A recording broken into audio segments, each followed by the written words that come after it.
What up, what up, what up? Welcome back to Sutton Says. Had to hit y'all with a little preface, a little prelude this time. Adding all the cameras, video, and stuff like that has been a work in progress. I am still learning, and I come from a world of you test, you check, you test, you check. In the process of doing all of that, when I went to Brian's house, I forgot to actually record the first half of our interview. So a lot of that is missing. Don't be thrown off by it being like a picture and then a couple of videos. That's intentional. It turns into the video once I actually caught the mistake and got a recording. But moving forward, all of the other episodes afterwards do have the cameras working. Some of them, they're starting to have multiple angles. Bear with me as I keep learning. I'm going to keep growing. I've added a couple more lights. I'm going to keep adding things and keep getting better. I'm doing all the editing myself as well on Premiere, so that should keep getting better. So bear with me on that too. But I hope you enjoy the conversations. I hope you laugh, you learn something, you chill, you just unplug for a little bit. But yeah. Yo. Welcome back to Sutton Says. If it's your first time, welcome. It's about to get weird. If you're a returning customer, you know what time it is. This time around, we got Homebass's head honcho, Mr. Get You There, Mr. DirtyBird West Coast, Brian Thomas. West Coast. Yo, I'm glad to be here. Yo, thanks, son. West Coast. Coming sliding through, and we get to chat life and catch up and dive into some cool subjects. So it'll be cool. Yeah, bro. I think I haven't seen you since Elements.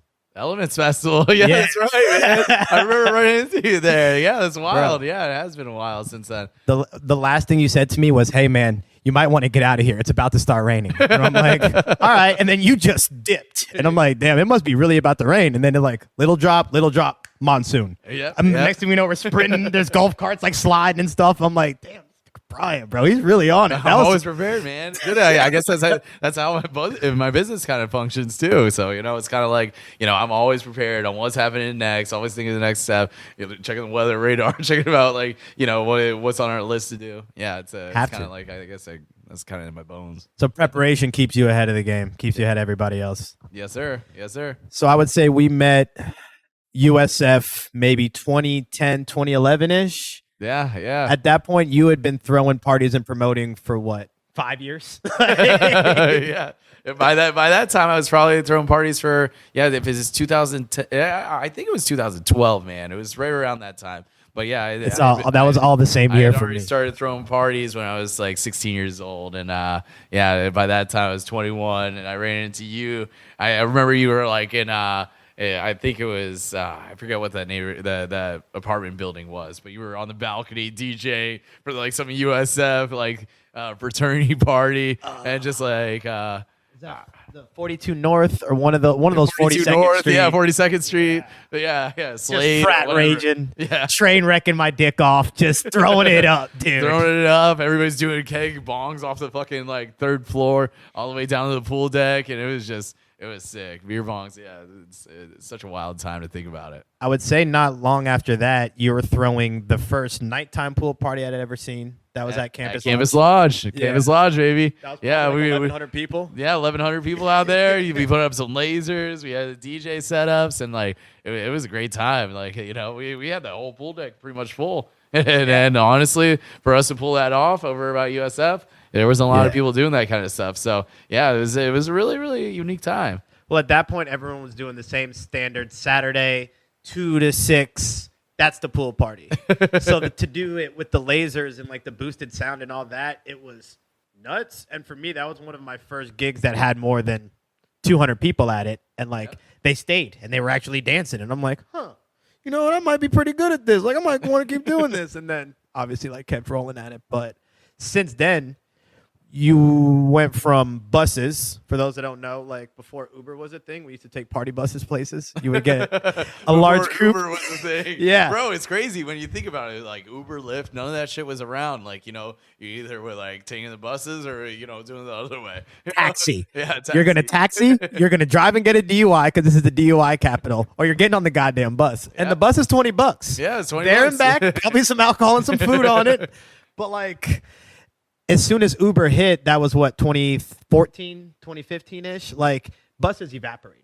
As Yeah. soon as people realized they could just go with 5 of them instead of 50 of us Yeah. and not have to wait on Go Ham, it was over. Go ham. But- Go ham. That's a name that it throws it in the past, man. You know, I saw the what was that bus? Youngblood Charters pulling through over at Gasparilla this past weekend. Still thugging. I was like, man, okay, I haven't seen that name in a while. Youngblood Charters. You know, it's really unique. You know, in those days, you know, we started doing the buses down to the clubs. Then we started doing buses out to music festivals down in Miami, out in New Orleans, up up to Electric Forest up in Michigan. Yep. And you know, it's crazy how everything's changed, and you know, kind of like how COVID's even affected it too. Has been a huge impact to the transportation, hospitality business. So yeah, it's really interesting how things have changed since then. I would say you were the first person out of Florida, and Florida sets the tempo for a lot of weird stuff, but you were the first person to straight up transport large groups of people to festivals. Yep. And like other festivals, you would say Insomniac and these other people started seeing that and kind of supporting it a little bit. Like, yeah, we got your back, started getting dude. support from different festivals. Like, you know, when we did the first bus trip to Electric Forest, which was in 2012, 2013, Mm-hmm. you know, we were starting out with like 60 bus seats. I hit up Ron Mills over at, you know, Integrity Charter. What's up, Ron? Ron, you still owe me You're the money. man, dude. You owe me a refund, bro. I need that check, bro, Yeah. please. Dude, but we won't go into all of that. But you know, I asked him how much would it be to go up to Michigan and back. He gave me a price. I tagged it a little bit on top, and we sold out in a week. And that's when I first knew that, like, hey, this is going to be a thing. And I ended up creating my company, Music Festival Trips, and I just ran with that since then. And you know, and now You did Imagine too, right? Yeah, over 4 years on that Michigan trip, it went from 50, you know, people on that bus up to 250. We were taking 5 buses up to Michigan, and it was a 24-hour bus ride.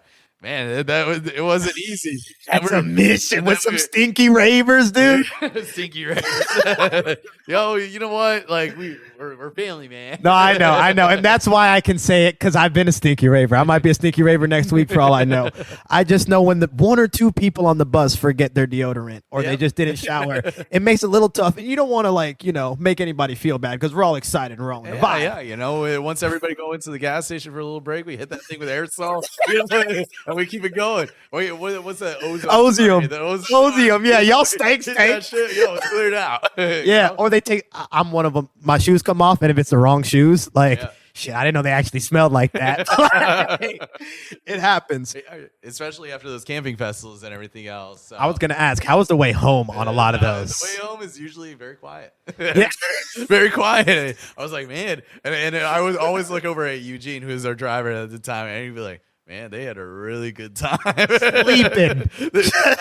knocked out until I'm telling you, like, some people were out for like 15 hours. I was just like, you know, not a single stop. They didn't want to get out. They were just knocked out. And, you know, that's why the forest is so special, you know? That makes it all worth it. When everyone's just knocked out on the way home in a United nap, just ready to get back to Florida. Like, yeah. So you bounced from those, you started doing. Then it got to the point you did the pregame parties where we just bring you all to Orlando before EDC and we give you a spot.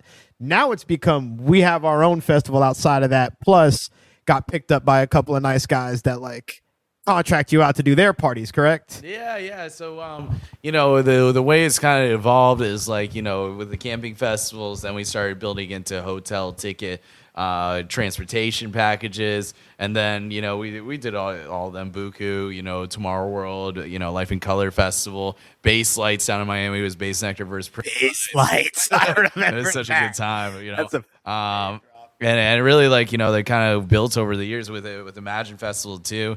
And like, you know, from that point forward, we ended up always seeing that EDC, or, you know, the November event was getting to a point that it was growing bigger and bigger, to the point that we needed to buy out an entire hotel, buy out a resort to be. How many rooms? Yeah, 715 rooms. I won't forget that number. I will not forget that number. Yo, and it really, like, that time, I won't forget when I went into that property and the sales director there came up to me and he's like, he gave me the tours. And he was like, dude, you know, as soon as you sign this contract, you know, I can't save you. you know, you're gonna be 715 rooms, Brian. 715 rooms. All of them. Yeah, every single room, all the event space. I need to make sure I met food and beverage numbers, and like, you know, if I don't meet those numbers or anything else, I'm gonna be on the hook. My LLC's on the hook. They'll come after me personally. And you know, at the end of the day, I'm an entrepreneur. I grew up by that at heart, and I'd risk it all to making sure that we can, you know, be able to grow to the next level. And then, you know, when I signed that, he was like, all right, I'm signing too. And we're full go. And that year we sold it out. And you know, they gave us our first biggest opportunity to sell it as a vision, sell it as a dream, and then sell it, you know, as this new unique experience that's coming to Florida that's gonna be, that we didn't know was gonna turn into the next biggest thing. Yeah, it's not just, hey, you just have a spot to stay in between the festival and like something to do. Like, it's a brunch, it's art, it's yoga. It's literally, you don't even have to go to the festival if you don't want to. That was always kind of the vision. Even like the first couple years, like some people understood that right away, and it was kind of easy to get it rolling. Would you say it was just always? That was always the plan, or was it supposed to be, we take you guys to the festival, but we'll give you this in between just because we can? Yeah, it evolved. It just evolved in the sense of like the vision was to create it as a satellite takeover, but we, you know, at the end of the day, we were building another giant audience to our brand while we were building a brand. You know, we couldn't just do it as an MFT resort, which, you know, you were involved in. Yeah. We did the silent disco out there, you know, we did it at the townhouses. That was fun. We had to create a brand, and when we created the brand Homebase, it stuck. It stuck to a lot of people. A lot of people were at the festival like, yo, Homebase, like, you know, started cheering on. We had influencers out there with all their with their fans with Homebase branding on it, on every jerseys, bro, at the festival. The jerseys just standing out, and people were like, dang, what is this? Like, you know, where are you guys staying at? Where are you going to the after party at? Well, Homebase goes till 6-7 a.m. You know, you're not gonna find a lot of spots like that. And really, like, you know, the vision started like growing to something bigger. I knew, like, at that point, like, you know, after we did it, I want to create this kind of festival for other brands. And that's like kind of led me into the next step, which was approaching one of my favorite music labels, DirtyBird, on creating, you know, now known as DirtyBird CampInn. Yep. But at first it was pitched as The Nest. The Nest. The Nest. I won't forget that flyer I sent over to DirtyBird, Barkley and Andy, and I sent it over to them, and it was a graphic, and I was like, listen, this is what I want to do. Like, you know, I want to do this with you guys. But it was not easy on making that happen. And it took about a year and a half for it to finally pull through. And it was after the Nest graphic. It was after a couple different pushes, doing a couple different meetings, and we finally settled on a deal. And I won't forget that call. It was the DirtyBird called me, and they were like, Brian, we're gonna do this with you, and we've been thinking about like what we really want to call this, and we love the Nest, but I don't think it's it. What do you think about calling it DirtyBird CampInn, since we have a DirtyBird Camp Out? And I was like, I'm in. That's pretty good. I'm in. Yeah. Damn. It was awesome. It was awesome. So you had to work that. Mr. Crenshaw didn't just say, you know what, Brian? Yeah, you're doing good over there in Florida. Let's do it. No, man. I had chased after that. It took me a good bit. I won't forget, you know, Darren was with me at that time. But, you know, he's worked with me for a good while. I love it. I love him. Shout out to Darren. But I won't forget that time. I was like, he was at Barkley was playing at Imagine Festival, and he was like, dude, you gotta go talk to him. You gotta go poke that bear. And he's a big guy. And I went over and said, what's up? And like, you know, I was like, dude, we got to get on a call and like, you know, make this happen. And it took a couple times like that. You know, I linked up with DirtyBird out in Vegas when we were at a conference, X Live. Got to meet some of the biggest festival producers. We got to meet a lot of label owners. I got to end up diving into a lot of the talent agencies, you know, understanding about the management side of the business.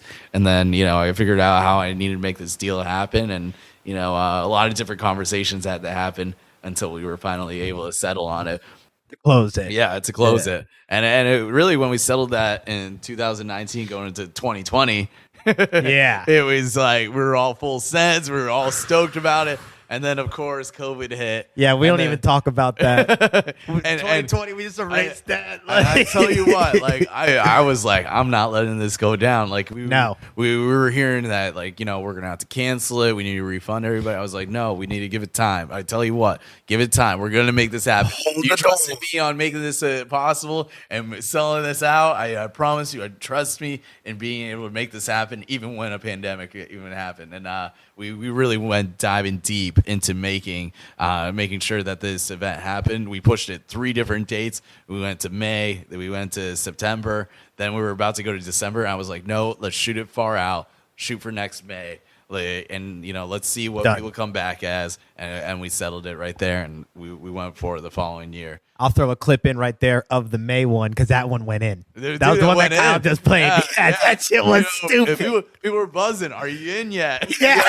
You know? and the way we proposed it was like, you know, we tried the vertical setup, which ended up being horizontal. You know, we tried doing the pod. We did the pod thing. I'm not doing that ever again. Yeah. You know, and then I proposed over the bubble method, which, you know, you saw it was the NBA who ended up doing like the bubble setup where everybody got tested going into the facility. You stay. Then you stay in. Well, we created the home-based bubble method, and we made this sick-ass video about the tutorial on how this is all going to work out. And I proposed it to Andy after multiple calls about canceling. The virus isn't getting canceled. this and that. Like, it's going to take away from the experience. And we had to go around the round table, and I presented this whole thing. And I won't forget Nicole that works over there at DirtyBird. We had a phone call the night before, and we were about to pull the plug on the event. And I called her. And I was like, "Listen, I can't sleep. I need to talk to you about this." Yeah. And she was like, "I can't sleep either." And I was like, I'm sick right now. This is deep, but like, we got to make this happen. Like, I'm going to stay up tonight. I'm going to put together a full-on plan proposal and really design this thing right. So then, you know, we can really have a solid plan for this to move forward, because the hotel's in, I'm in, and I know you're definitely in. We just need to make sure everybody else is on board. And I did the full presentation, went through all the different layers of safety, the security, you know, testing, you know, I got the company this, and this, and all the check marks are there. And we all went around the room, and then we said, "Are you in yet?" Do you object? Do you object? Do you object? Stop doing this shit. I remember we went around. We went, "Nicole, are you in?" She's like, "I'm in." Like, "Elliot, you in?" In. You know, "Darren, you in?" "Claude, you in?" He's like, "I'm in." And then it was in. We all went in on making this happen. You hit the gavel. You said, "Give me my fucking shit. All Send right, the flyer go. out." Let's send it. And we announced the lineup the next week. We went all in on it, and we just pushed it through, and we sold out that week. And that was you know, we had so many people that just believed in us and making it happen, and we did it the right way. And I'm just so proud of, like, you know, being able to pull it through with that, because that was a milestone for us. Everyone trusted the brand, bro. You had everyone that had ever backed the brand before just be like, "Nah, I'm down. I'm sick of staying in. I'm sick of all this stuff. I'll follow the home-based rules. I will do the DirtyBird CampInn. I will follow the bubble process. I don't care. I'm getting out." Yeah. And everyone did. And everyone, like, for the most part, behaved themselves for as much as you can ask for, and, like, did it proper. And, like, major milestone for you, but major milestone for a state that, like, gets a lot of hate for how they handled everything during then. Like, we handled it like adults. There wasn't a major super spreader event. Like, everyone was kind of chill. Like, I think it did fine. Do you think it was harder to deal with Barkley and that whole situation than it was initially growing and trying to deal with Insomniac and all these off-putting random festivals? Or? You know, I think it's like, the U.S. is so split on how they handle COVID and stuff, and I always stood by my side on, you know, being able to handle it the correct way, understanding what my partners want, and being able to, like, making sure we give back a safe experience, and really, you know, some other events they let it rip. You know, let it rip. For us, you know, I want to make sure that it was, you know, a mutual decision on how we handled it. And, like, if we're going to have a plan and we have a plan together, we're going to follow that plan and do it the right way. So, you know, you either do it the right way or you don't do it at all. I think we took a really big step in just, like, leading in that motion. So, you know, I definitely did a lot of different talks about it. You know, I did a lot of different presentations. I had a lot of different major promoters call me and just talk to me about it. And I'm just glad it's all done because I never want to go back to Never. touching a mask or like No. touching and like doing like some kind of nasal swab kind of thing. They get all the way up to the back of your eyeball, or Yeah. either way, we're past that. We just had the PTSD, like the little puppy with like all the bombs going off in the background, like that meme. Like, nah. But it seems like the consistent trend for you, from even when you were doing teen nights to just buses, you always just have a plan. And if something like gets a little dicey or investors get a little nervous, you just smack them with the most detailed plan. And how what is there to argue about anymore? Yeah. Preparation. You- Here you go. You know, and people always say like I always get into negotiations, and if I'm negotiating with you, or if it's a resort, if it's a music label partner, or if it's like even anything in business, Brian always has an answer. Hey, Couple he always plans. has a plan on being able to work around it. I had a recent conversation with a resort that we're looking to do business with, and they were like, well, we're not going to be available on Thursday to take in this whole group. We're gonna have to only do Friday through Sunday, but we should probably cancel being able to work on that weekend. And I was like, because Thursday's not available. Well, let's talk numbers. Let's see what we could do. How about we put them in the hotel next door, and they go over right afterwards. And then she's like, Brian, you always have a plan here. You always have a solution. If there's a problem, there's an issue, you have a solution. Solution based. Unless we get boxed in and we're cornered in, there's no way out. There's no way to do it. Then you got to be able to then you got to figure out what you got to do. So I always try and make sure that It doesn't get there. Yeah. We're going to try to keep it as far from there as we can. I got like 16 plans lined up in case the first one doesn't work out, but we'll figure it out. Yep. 1,000%. 1,000%. That's how I roll with.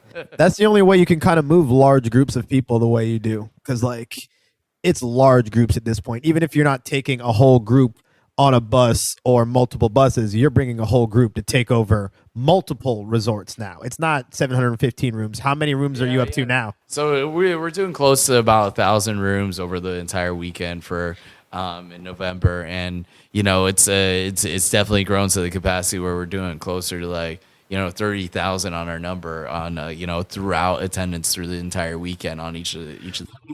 So we're talking about 2,500 people staying on site on the weekends, on the Thursday, Friday, Saturday nights, Sunday nights. We're doing close to 5,000 to 7,000 people. It's a lot more responsibility. And then it's really because we've proven our worth. We always deliver a great show. We always make sure we are looking out for the attendees, the fans. We all consider them family, and we always make the experience better. We grow the production bigger. We always look into the property on making it better. We're always looking at the next step up. When we get to a point, of course, right now we're in multiple spaces. We want to go to that one inclusive space, and that time is coming very soon, and we'll level up. Uh-oh. And it's really it's there. It's right on the horizon right now, and that's what's going to be really exciting about this next year with home base. We're taking the next step up. So The next year looks big for home base, and it looks big for your physical home base right here. You guys probably can't see, but I'll do a little clip later. You're dead smack in downtown Tampa right now. And 5-10 years ago, the only stuff you could really do here was going to Eddie and Sam's and grabbing a slice and then walking the Riverwalk or something.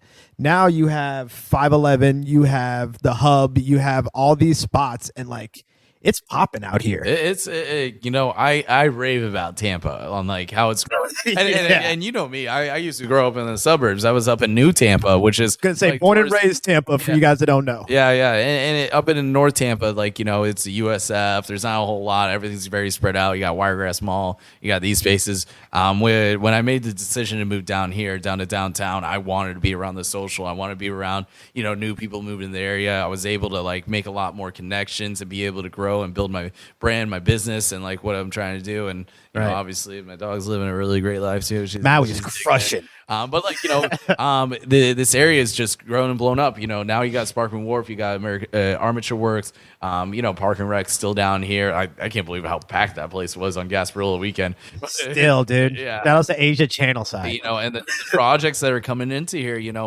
when Bill Gates and Vinnick decided to put in $3.8 billion into the city, that's not just a small investment. You're going to see the growth happen real quick. So now you have these new buildings. Yeah. You got the addition now that has like 7 different venues inside of it. You have I've heard this is that we got 38 sky rises that are going down in downtown Tampa that will be done in 10 years. And 10 years. In 10 years, it'll be complete, done.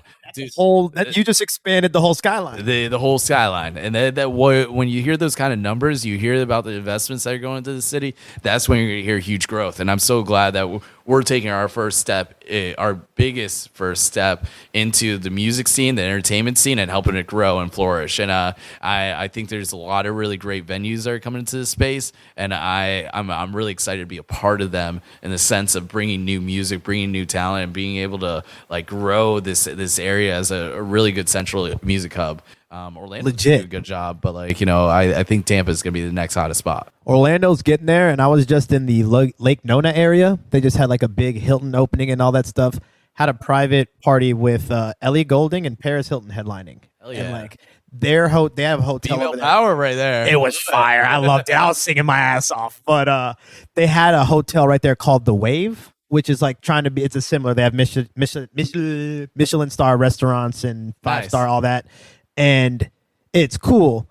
But like they don't have 3.8 like you said on a 5-year. Then I believe they have a 10 and 25-year plan overall for that whole rebuild Tampa, make it LA type deal. It's cool seeing you being on the road, going to these other festivals, and all Kyle and all these other artists that are on the road. Everyone's repping Tampa. So when we go to these other places and we talk, and people are like, "Oh, how's Tampa?" We're all flexing, and it's like, "Yo, Tampa's sick, and it's getting sicker." We don't have to take y'all to McDitton's in Soho. We're not just forced to bringing you there anymore. There's so much to do, and there's so much food, and it's a crazy time to be here. You're in like kind of prime real estate, being on the water right here. And do you think it's gonna get like, I don't know how to say it, but like even wealthier in this area? Like, can it be more expensive than it's already getting? yeah. The prices will keep on inclining out here. Like, we've already seen the forecast. My rent went up. I think there's going to be a lot more investment into different areas. I hopefully with different towers going up, it kind of opens up more and more. Spreads it out a little bit. So, maybe it'll sag in a little bit, but I think down here in the central area, this is going to keep on going up, especially with the newer restaurants opening up, with more investors coming into the spaces. I mean, they call Tampa the one of the number one capitals of the world in the business sense, because we have this airport. We added on a new wing to being able to take in more business. Fantastic airport. International flights. It's awesome here. I mean, it's a really great hub, and St. Petersburg's growing, very quickly. Nellis Park's getting crazy. Clearwater, all those are getting even cleaner than they already were, and they're starting to get a little bit more. The cranes are popping up, as I like to say. You see them building high rises and bigger buildings and more rooftop lounges and more the artesian spots and all that cutesy shit. Like, it's getting real out here, bro. It's a good time to. It's real. And Texas, big Texan in here. It's happening. It's happening. There's a lot of really great companies that are here. A lot of people are expanding. I can't wait to see what happens down the line here, and I'll be staying down here for a good while. You want to play a game? What kind of game? It's called VeganOrNaw. All right, let's do it. All right. So we'll cut this part. I've stumped everybody with this. Check. We're back live. Welcome back to the show. Now that it's actually recording us, I guess we'll use this for socials. And it'll be audio only, because the audio is very high quality and the conversation's been sensational. But look at that lovely face. We got to get something on video. So these are both golden crust beef patties. One is vegan, one is nah. Brian's going to attempt to guess which one is which just off of one bite, maybe two if you need to. If he doesn't get them right, y'all know the vibes. Meek Seek's hat. Very silly. If he gets it right, cool, good job. But Yeah, which one you want first? All right. Let me try this one. All right. He thought he was gonna be slick when I was whipping him up over there, and I switched him around and stuff so he couldn't tell. I see you, Maui. Probably hot.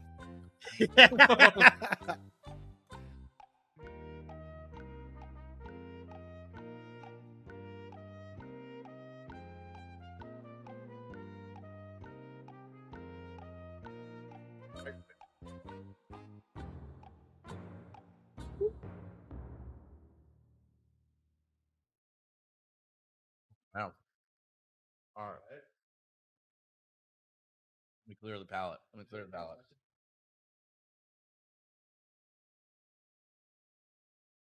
All right. Let's see what this is about.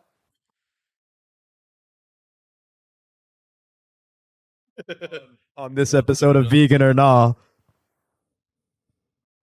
This one has a little bit of different texture. I want to make sure this one chills out a little bit. Yeah. Dive it in. These things are steaming fresh out the microwave, people. So like it's hot, but obviously Brian's got boss moves to make and I got moves to do too. So we gotta eat these.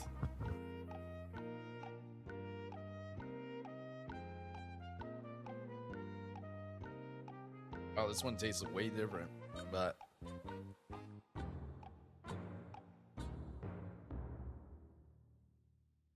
All right, I'll let you settle it in a little bit. Shout outs to Recess Mood, Strawberry Rose. I don't have my Publix Greenwise Booch over here, but Brian's got some fires. That's tough. It's tough. I'm gonna go based off a little bit of texture because it tastes pretty much. I'm gonna say that, man. That one's a little bit lighter. This one is a little deeper. I'm gonna go with this one. That one's the vegan one. So this is the Golden Crust chicken, regular chicken, and that is fucking beyond beef, beyond meat. I can pull the GoPro up. Nah, no way. The texture of it, like the dough, the top of it, I could just tell by the flakes, and like when I pulled them out of their bags, like that one probably tastes like beef, like seasoned beef almost. Oh yeah. Beyond beef is pretty good, but dang. All right. That was that one. Oh, okay. All right. Big Six had. All right.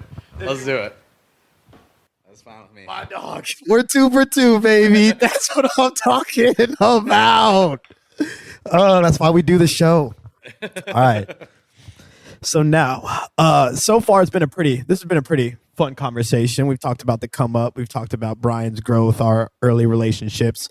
I'm hoping what people are taking away from this is that if you believe in yourself, you can double down, you can triple down on yourself, you can quadruple down on yourself. Make sure you have a plan to back it up, because the thing that the two of us have always done and we've done well together is we plan and run plans well together. You execute a plan and you show other people that you know how to execute a plan, you'll start making some real money. Promise. Like Brian's very good at that. He's been good at that for a very long time. What do you think is the biggest misconception or the most common misconception with your line of work, or what people don't think is as hard? Or misconception. Everybody thinks it's super easy to do what we do, and it took over time. My events, it took me over. When I was 17, 18, start throwing like some bigger parties and like a teen nights. Then he evolved into doing travel packages.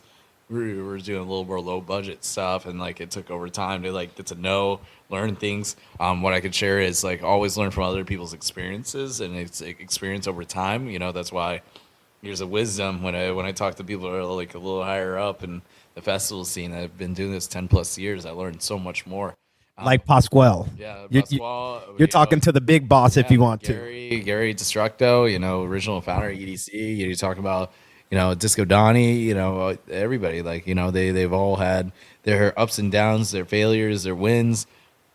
And like, it's, when COVID happened, like we all figured out we're all human. Nobody's on like different totem poles. This can stop at any given time. Yeah, it can happen at any given time. And I always say, like, dude, it's we're all in the same storm. We're all just in different sized boats kind of thing. Yeah. So, It's the biggest misconception is like, I think it's very cheap or like very easy to do this. There's so many different factors on growing an event, from security costs to having rainy day funds to having medical, being able to afford the medical portions of Permits. Everything's always evolving and changing, especially when it was going in and out of COVID. I mean, I had to have all my staff take tests about like crowd control and stuff, like After the Travis Scott thing. Yeah, after the Travis Scott thing, yeah, that was another big thing. But it's that can happen. That can happen at any festival, at any place. If it's not, I'm not going to be disrespectful, but if it's not run properly, and if people don't take the proper precautions to make sure everything's going proper, like that can happen. It can happen, especially like if the promoter decides to oversell the show and all that kind of jazz. It could really affect the experience and also affect the safety of the event. So it's not easy to do this kind of stuff. Building the relationships with talent, managers, agents, all that stuff. It took over time, to kind of build up our name, and then really just took a lot of like, just focusing on like, how you walk, how you talk, and how you handle business. And do you pay on time? Do you take care of people? Like, how is your staff? Like, how is like your daily routine and everything else? And, it takes time to build that stuff up. Yeah. It's not easy. And you talk about wins. You've taken losses in the 5-figure range, in the 6-figure range. Yeah, I've taken a hit of 6 figures once. How do you bounce back from that? It's tough. It's yeah, bro. If I tough. lose $20 at the Hard Rock, I'm mad for 3 hours. Yeah. Like I have I'm very low risk averse. Yeah. Even though like people might think I'm wild. I'm like, whew. 6 figures. People will never see me again. It's tough. You have to. You gotta like take a step back. You gotta look over it. You gotta, you obviously. I have resources and like people that have always supported and what I do and stuff, and I'm able to figure out my way out and and how to gain it all back. It's not easy, but you just have to have that plan, and you got to always stay positive and don't lose that mindset, and just discipline yourself in a sense that like this was a learning. This is something I learned from, and you make sure it never happens again. So learn from those mistakes. Take notes. It's not cheap. Yeah, I mean, if you don't learn from 6 figures, you're not gonna learn. Yeah, you're gonna end up being in the same spot again. So Well, with it being you've been an entrepreneur as long as I've known you, even probably before that.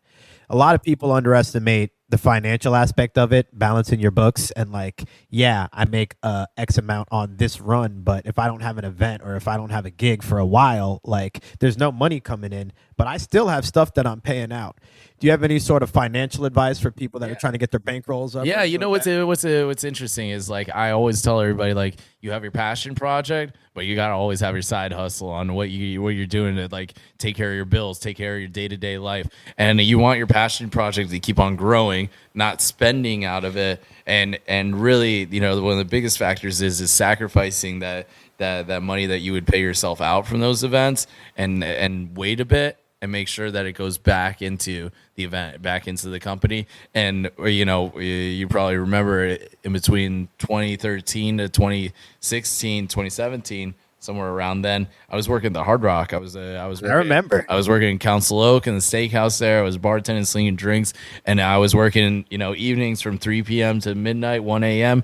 And I was disciplining myself and working 5 days a week, grinding, making money. But things that people who knew me knew I was up at 7 a.m. and fucking grinding and working on home-based music festival trips, trying to build that thing up to a point where I can leave the Hard Rock. And once my income started outweighing, my numbers were outweighing where I could pay myself out, I can build a team and do what I need to leave it. I could leave the Hard Rock and start, following that dream and that passion. I forgot you were there. They made you tuck your phone away. Like it was hardcore. Yeah, over it was there, hardcore. Bro.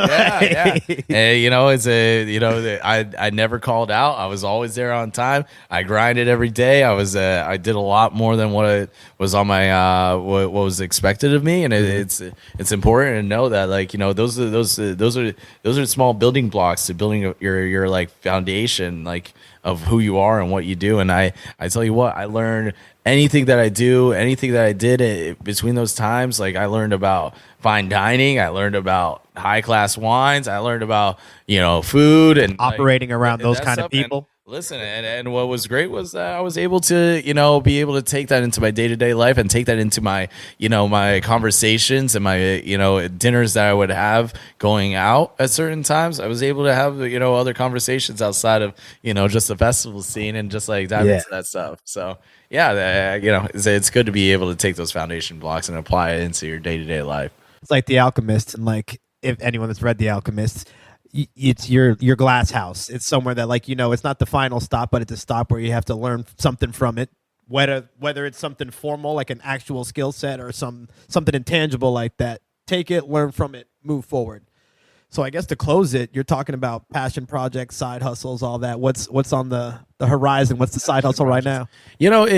Home base. So I did do a little bit of reflection this past year and into this beginning of this year, and I got a little bit sidetracked, or it was a great learning experience. I ended up working with a land developer on a major project. It was 50 shipping container units, a giant stage, and we worked on this property, and I finally got out of that deal. And I did learn that taking my focus off of my main project and putting it into something else that I did not fully own was not really the right move for me. But I learned that everything that I'm doing moving forward is going into my baby, my business, and I'm going to focus on that, on the growth. So we just moved into a new office. We got a lot of new team members that are starting on board. We're looking at growing that even further, of bringing some newer team members on board, and we're building a podcast studio into there. We're working there 5 days a week. We're going to focus on the music label portion of home base.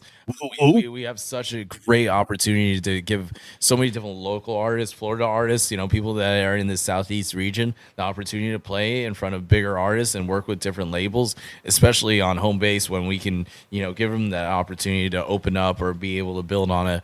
And we have the resources of what we need to grow it even bigger and better. So. You got DirtyBird faxing in right now. They're like, wait, here, tell Sutton says the lineup. yeah. DirtyBird CampInn is going to grow to the next level. Shout outs to last year. Side note, you're talking about putting Florida artists on.